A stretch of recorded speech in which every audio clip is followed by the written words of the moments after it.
if we're going to compete at all this year, consistency is where it needs to begin, and that starts with our best player. An article highlights what the biggest issue with the San Antonio Spurs is, and we're going to break that down here on Spurs Digest with your host, Keenan Warner. And if you guys haven't yet, make sure you guys take a spur of the moment to get every Spurs moment moving forward and hitting that subscribe button so you don't miss all of the content that we are going to be bringing to you with the stretch run of the NBA coming up, trade deadlines, all of it. We're going to be here to talk to you about it, and we want you to be a part of it. But the Spurs will continue losing games until their most reoccurring issue is fixed, and this is a fact. We know everybody watching this watches Spurs games, and we can't consistently put together games. The Spurs have entered the season with a new sense of hope. Of course, we got Chris Paul, Harrison Barnes, obviously Stephon Castle, Victor Wembanyama, another year under his belt, or your rookie year under his belt, so he gets to progress, carried by the presence of Wemby, the most highly anticipated rookie since maybe ever, probably since LeBron. Obviously, he was on the cover of magazines. It's since LeBron, but yet the season unfolds, and it's clear that even having generational talent isn't enough for if the team can't figure out how to consistently get their players in to play their best at the same time. 100%. I'm going to highlight what's happening here with the San Antonio Spurs, but I mean, you guys have seen it. You guys are a part of this just as much as I am. I mean, the Spurs consistently struggle to put together complete games. The Miami Heat game. We go up 30-20. Offense is balls moving. Offense looks good. And then we can't muster up points. And we have Duncan Robinson actually dunking, shooting threes. Tyler Hero doing whatever he wants. Khalil Ware doing what he wants to. Bam getting to his spot. And this is a team that's been in a little bit of disarray with Jimmy Butler. I know the players are together, but the organization with Jimmy Butler and this team just waxes us for the last 3 quarters. And now we get to go over to France. Hopefully this can be a big reset. Wemby can return home, see his people, get himself going, because he is the key to this whole operation. And right here, as you can see, October, 18 points a game. We know he started off the year very slow. Then the comment was made of, he looks tired, and then he ramped it up. November, 26 a game. December, his best month of his career, 28.5 a game. And then this month in January, it's been 20.5. Mitch Johnson actually spoke on this himself. He was talking about the team in its totality. It's a lack of communication. It's been a really big issue for us this year. I think our offense has played into it, and that happens. The offense and defense, they're all tied together. We've had some breakdowns at the end of possessions also, which is frustrating when you guard for 17 seconds and then it results in communication breakdowns. And he is 100% right in that. There has been a lot of communication breakdowns, and you thought that Chris Paul would be able to tie that together, but of course Chris Paul can't be everywhere at all the times, and that's got to be the progression of the players. But to get even a little bit more into Wemby, this graphic here, when Wemby scores 25 or more points in a game this season, the Spurs are 2-3 without him because he's been inactive for 5 games. They're 13-4, 77% win percentage, close to. He himself is a plus 225, and that's on a 62 win pace. So they would end the season 62-20 if that pace continued. When he scores less than 25, they're 4-15. That's 21-1. That's a 21.1% winning percentage. He's minus 111. That's a 19 win pace. So when he scores more than 25, they're on pace to be a top 2 team in the league, depending on where the Cavs or the Thunder finish, but probably a top 2, if not the best team in the league. And when he doesn't score 25, they're on pace to be the worst team in the league. That simple. And I understand, obviously, there's more to it. And, when you really break it down, when Wemby's scoring 25, that means his shot's on, which means the more defensive attention goes to him. He can make plays. People can work off of that. That means Vassell's getting more open jump shots. Julian Champagny, who's been struggling, gets more open jump shots. Stephon Castle gets more lanes, blah, blah, blah. All of that. And then it literally starts there, and then it's a pyramid. It just trickles down to everything else. We need this guy to get going. And this is his last 6 games. 18 points, 13 rebounds. The rebounds are going to be there. He's obviously tall and he knows how to position himself. 4.6 blocks. The defense is always going to be there. But 18 points, 41% from the floor, 32 from three. And when you're taking 9 of those a game, that matters. And the one that's more glaring, 57.1% from the free throw line. This guy is a very good free throw shooter. He's always has been. He has a great touch, especially for being a big, of course. That's why he can shoot so many threes. But 18 points a game is not going to get it done. I'm sorry. And I know it's a lot to put on players, but we put these on the generational talents. We put this on the superstars. We put it on these style of players. And maybe we're not a championship level team. No.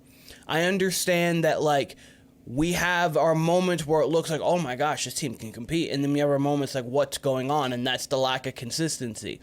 But it starts with this guy. He needs to average 25 a game. It just needs to happen. Now, I know he's averaging about 25 a game, but it's not a consistent 25. Like, Shea right now is averaging 31 and a half, and it's because it's a consistent. It's not like he's 19, 20, 24, and then he falls for 50, then 45, then 50. So that average comes to 25. His is 28, 29, 35, 36, 32, 29, maybe a 22 here, but they probably win in that game because if he needs only 22, and then maybe gets 40 in a loss or something like that, or in a win, regardless. But Shea's consistently doing that, and when the Thunder are playing and high rolling, I mean, they're the best team in the league for a reason right now.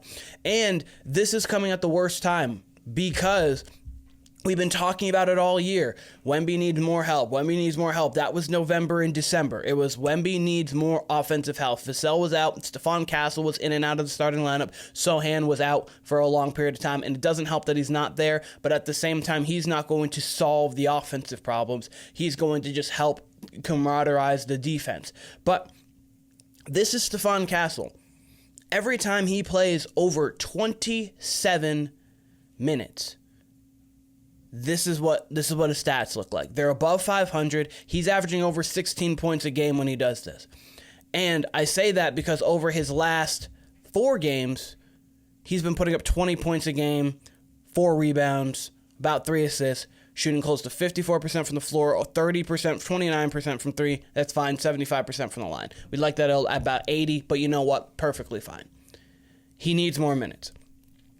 He needs to continue to get more minutes, and he's averaging 30 minutes a game over that stretch.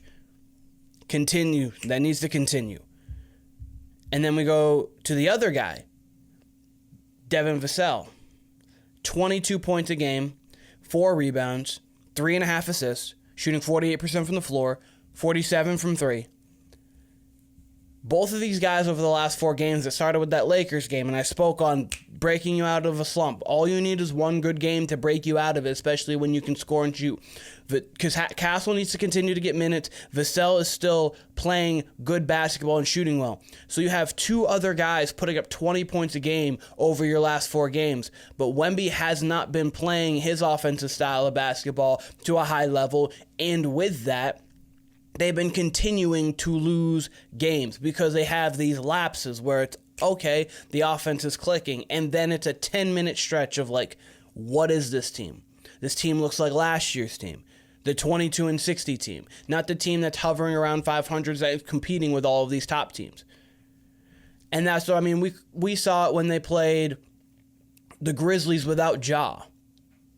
86-86 through 3.5 quarters. It's like, or 2.5 quarters. It's like, okay, great. They end the third on a 16-0 run. That's 102-86, and then they wax them in the fourth quarter. It's over. But January, but no kinder. As I said, Vassell, 21, 23 points respectively over their last 3 contests. This is right before before Castle in the last game 11, and then Wemby the 20.4. This is still a solid output, but a noticeable dip from his December peak. On top of that, Sochan has been out with injury. Even with these 3 players averaging 20, the Spurs are losing because they're struggling with efficiency. Wemby 20 are coming on 18 shots. That's not going to get it done. The thing with Wemby, last thing I'm going to talk on him, and then we're going to get out of here. But he is 7'3", 7'4". We all know this. He has over an 8-foot wingspan. We all know this. He can stretch the floor. That's great. And you can take 6, 7 threes a game too. Pick and pops. If you're feeling hot, then you can do it off the bounce in transition. There's so many spots you can get good threes, especially in this open court basketball that we play. You've been seeing it a little bit here and there, but sometimes he does live at the 3. He needs, and I mean needs, to just understand that if he stands 19 feet out on the left elbow or the right elbow, he is unstoppable. He's got the midi that you can shoot over anybody. 2 dribbles and he's at the basket. The fadeaway doesn't matter. You're close. People are going to have to help over naturally because no one's guarding him one-on-one because of the height. If he gets anywhere near the nail, if he gets near the block, anything, people are going to double, and that's when the ball swings. There are too many times he's shooting 9 threes a game. He's shooting more threes than Steph Curry did in his first MVP season. That is insane. This is Steph Curry, the greatest shooter we have ever seen. When he averaged 23.5 and 7 assists, the Warriors went 67-15 and won the championship. That MVP, the first one, he's shooting more threes than that Curry. And if you're going to do that, you can't go on slumps like this, especially when you are you. And I'm sorry we're putting this on you.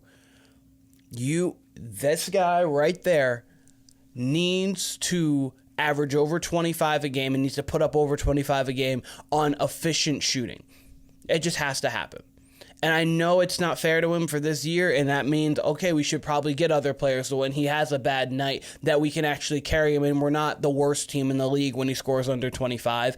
But, hey, we're not going to do it. We all know the Spurs organization as we want them to, as we hope for it. Devin Booker's been thrown out there. Zion Williamson's been thrown out there. Brandon Ingram was thrown out there. Jimmy Butler's thrown out there. There's so many players that are just surrounding in these takes, and if they're not going to actually go get them, it has to come down to that guy if we want to make this a successful season. But let me know what you guys think in the comments on how important Wemby is, his 25 points, to the success. Do you guys think that it's on Wemby or it's on the coaching staff to get him in better spots? What do you guys think about this? I'm very interested to know.